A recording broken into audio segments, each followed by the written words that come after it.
Hej, mit navn er Christian. Jeg vil i den her video prøve at vise jer, hvordan man bruger SnapLock. Så det første vi gør, det er, at vi åbner SnapLock. Hvis det er første gang, du bruger SnapLock, vil du bemøde det her login-vindue. Så det første du skal gøre, det er, at du skal klikke på opret konto, hvorefter du skal udfylde firma, navn, brugernavn, e-mail, kodeord og kodeord igen og trykke på opret konto. Da jeg allerede har gjort det, trykker jeg på login. Hvorefter jeg udfylder mit brugernavn og mit password og trykker på login. Nu er vi så logget ind på SnapLock. Da det er stadigvæk første gang, vi har brugt SnapLock, har vi hverken noget på serveren eller i appen her. Så det første vi gør, det er, at vi laver et nyt projekt ved at trykke det blå kryds oppe i højre hjørne. Her giver vi projektet et navn og trykker gem. Nu er vi så automatisk inde i projekt 1. Så for at lave en registrering herinde, trykker vi op på det blå kryds. Så kan du se, at det øverste, det er navnet på registreringen. Dernæst kan du vælge at skrive en beskrivelse, hvis du mener, at der er noget, der skal beskrives på billedet. Efter det kan vi vælge at prøve at tilføje et søgeord ved at trykke på det grønne plus ud for søgeord. Da vi ikke har nogen søgeord lige nu, skal vi tilføje et først. Søgeord er noget, vi kan bruge senere til at søge rundt i vores forskellige registreringer. Lad os prøve at kalde den her sal 1 og trykke tilføj. Du kan tilføje lige så mange søgeord, du har lyst til. Det næste vi så gør, det er, at vi vil tilføje et billede, så vi trykker på plusset ud for billedet. Så kan vi vælge at finde et billede på vores telefon, eller vi kan tage et nyt. Vi tager et nyt.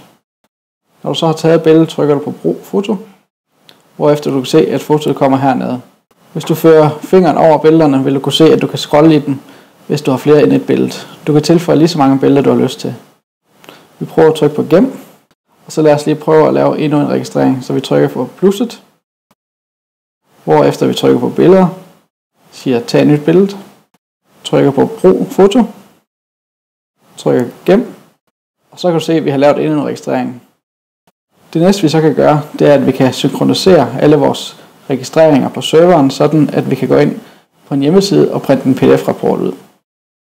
Det gør vi blot ved, at du trykker fingeren ned på listen, trækker ned i listen og slipper.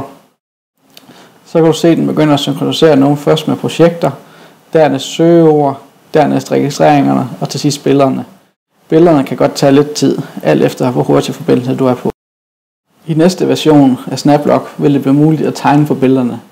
Det gør du blot ved at trykke på en registrering, tryk på billedet, og så vil der komme en knap her, der hedder tegn på billedet. Du kan også fjerne billedet ved at trykke på billedet, som vi har gjort, og tryk fjern billedet, hvorefter den bliver fjernet.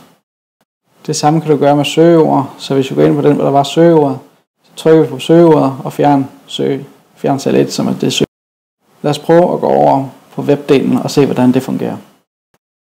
For at komme ind på dit kontrolpanel til SnapLock, går du ind på snaplock.dk. Det næste du så gør, det er, at du trykker på login. Her udfylder du så dit brugernavn og kodeord og trykker login.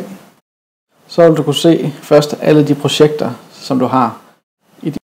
Og før oprettede vi jo projekt 1, så hvis vi prøver at trykke her på projekt 1, kommer vi ind under den. Hvis du vil oprette et nyt projekt inde på webdelen her, så trykker du op i højre hjørne, der hedder nyt projekt. Lad os prøve at gå ind på projekt. Herinde under projekt 1 har vi så alle vores registreringer.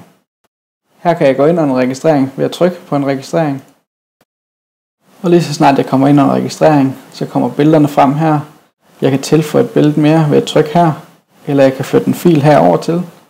Jeg kan ændre navnet her. Jeg kan tilføje et søgeord, eller jeg kan fjerne søgeord. Og jeg kan tilføje en længere beskrivelse, som altid er lidt nemmere at gøre, når man har et keyboard foran sig. Hvis jeg så trykker tilbage, kommer jeg tilbage til oversigten igen. Over til venstre her kan I se, at man kan markere en registrering. Det kan man gøre, hvis man kun ønsker for eksempel, at de her to, hvis der var flere, skulle være i vores udskrift. Eller jeg kan bruge filtrene heroppe, altså søgeordene, og markere, at jeg kun ønsker den, der har sal 1, som skal være en del af vores udskrift. I det her tilfælde vil jeg dog lige prøve at vise begge udskrifter. Så det jeg gør nu, det er, at hvis jeg trykker udskriv her, så vælger den alt, hvad man kan se her. Så kan jeg vælge en oversigtsrapport, som er et højkantet A4, en oversigtsrapport, som er en vandret A4, og en fotorapport. Lad os prøve at tage oversigtsrapport højkant. Herefter genererer serveren så en PDF-fil, og lige så snart den er færdig, kan jeg trykke hent. Nu åbner vi så et nyt vindue med den her PDF-fil. Lige så snart at PDF-filen er færdig med at downloade, vil du kunne se den her oversigt. Den kan du gemme til din computer ved at højreklikke og sige gem som, og så vælger du blot et sted på din computer.